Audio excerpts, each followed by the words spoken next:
श्री गणेशाय नमः। अधिक मास महात्म 28वां अध्याय। श्री नारायण कहने लगे कि हे नारद, इसके पश्चात वे अत्यंत दुखों को भोगकर बंदर योनि को प्राप्त हुआ। पापों को नाश करने वाला एक सरोवर था जो देवताओं को भी दुर्लभ मृग तीरथ नाम से विख्यात था।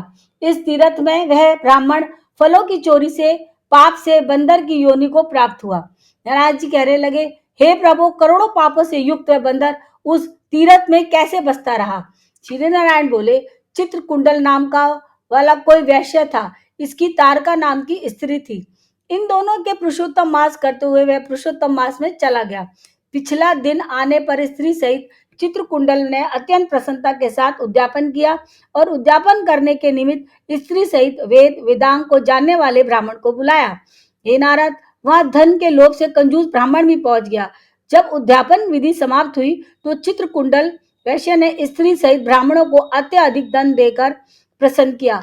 उसकी बहुत सी दी हुई दक्षिणा से ब्राह्मण अति प्रसन्न होकर अपने अपने घर को चले गए, परंतु वे अत्यंत लोभी कंजूस रोता हुआ उसके आगे आकर खड़ा हो गया और विनय से नर्म होकर अति गदगद वाणी से चित्रकुंडल से बोला, हे चित्रकुंडल, वैश्यों के पति आप इस समय कृतार्थ हो जो आपने पुरुषोत्तम का सेवन किया।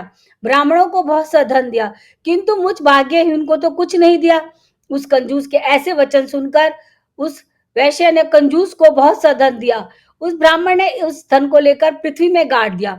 वहां पर उस लोभी ब्राह्मण ने पुरुषोत्तम महात्म के धन के लोभ से स्तुति की। पूजा को देखकर पुरुषोत्तम जी धन के लोभ से स्तुति सुनकर प्रसन्न हुए, जिससे फल से ब्राह्मण मृग तीरथ को प्राप्त हुआ। वह तीरथ जल वाला, घनी छाया वाला, मीठे मीठे फल वाले पेड़ों से शोभित अत्यंत सुंदर वन था। श्री नारायण कहने लगे, हे नारद, जब श्री रामचंद्र जी ने समुद्र में पुल बांधकर रावण का वध कर दिया था, तो रावण के मारे जाने से ब्रह्मा, शिव, इंद्र आदि सब देवताओं ने प्रसन्न होकर श्री रामचंद्र जी को वर मांगने के लिए कहा। तो उस समय रामचंद्र जी ने कहा कि हे देवताओं, यहाँ पर जो शूरवीर वानर राक्षसों के हाथों मारे गए हैं, उनको शीघ्र जीवित कर दो। इतना सुनते ही देवताओं ने अमृत की वर्षा करके सब वानरों को जीवित कर दिया। जीवित होकर सारे वानर जय जयकार उठे। फिर श्री रामचंद्र जी विमान में बैठकर चारों ओर खड़े हुए वानरों को कहने लगे, जहां जहां आप मेरे ये बहुत काल तक जीने वाले वानर बसेंगे, वहां वहां पुष्प फल वाले वृक्ष हो जाएंगे, नदी मीठे जल वाली हो जाएगी, शीतल सुंदर सरोवर होंगे। मेरी आज्ञा से तुम सब जाओ, तुमको कोई नहीं रोकेगा। हे नारद, फिर वह लोभी वानर पर्वत जैसा बढ़कर बहुत सी भूख और प्यास से युक्त होकर लोभी हो वन में विचारने लगा।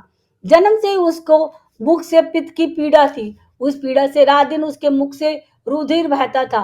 वह अत्यंत पीड़ा युक्त होकर कुछ भी नहीं खा सकता था। वह वानर चपलता वर्ष श्रेष्ठ फलों को तोड़ता और मुख के निकट ले जाकर बहुत से फलों को फेंक देता था। इस प्रकार नित्य प्रति निहार रहते हुए देव योग से वह पुरुषोत्तम मास आ गया।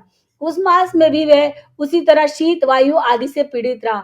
कोई समय कृष्ण पक्ष में गहन वन में विचारता हुआ आया। वह प्यासा अमृत जैसे कुंड के जल को पीने की सामर्थ्य नहीं हुआ, परंतु भूख से व्याकुल होकर भी चपलता वृक्ष के ऊपर चढ़ गया। एक वृक्ष से दूसरे वृक्ष पर जाता हुआ कुंड में गिर गया और 5 दिन बाद मृत्यु को प्राप्त हो गया। तभी एक विमान वहां पर आया जो नाचती हुई अप्सराओं और सुंदर गाते हुए गंधर्व किन्नरों से सुशोभित था। इस प्रकार सुंदर शरीर को धारण कर वह महाभागवानर अपने शरीर को देखकर अत्यंत आश्चर्य हुआ और कहने लगा, मुझ महापापी को यह विमान को सुख तो अत्यंत पुण्य वालों के लिए नियुक्त है, कैसे मिला? मैंने तो कभी कोई सुकृत किया ही नहीं है जिससे मैं हरि के स्थान को प्राप्त हूँ। 28वां अध्याय समाप्त हुआ। ओम नमो नारायण।